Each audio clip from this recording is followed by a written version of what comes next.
Hey guys, so here I have a 2018 Toyota Camry which I'm trying to replace a ball joint on, but I don't want to take out the whole knuckle, and I can use a ball joint separator because the axle's in the way. So I'm going to show you how to do it without using a ball joint separator while the suspension is still in the car.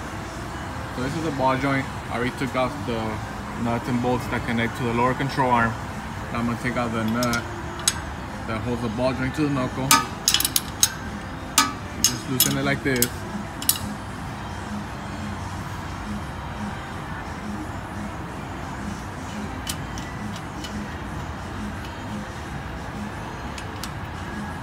Now this lower control arm is putting pressure to the ball joint upwards into the knuckle.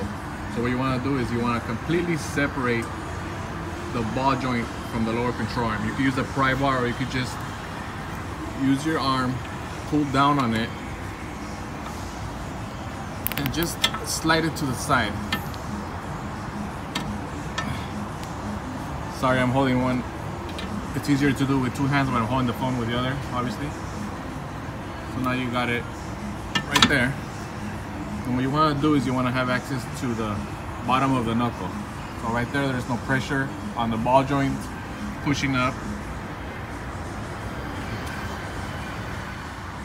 Now you could grab your favorite hammer.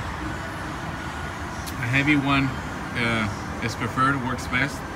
What you want to do is you want to strike the knuckle right in the bottom, right where the ball joint joins the knuckle, and you want to hit it. This is going to create vibrations, and it's going to eventually separate the knuckle. I'm going to show you. Hit it right here.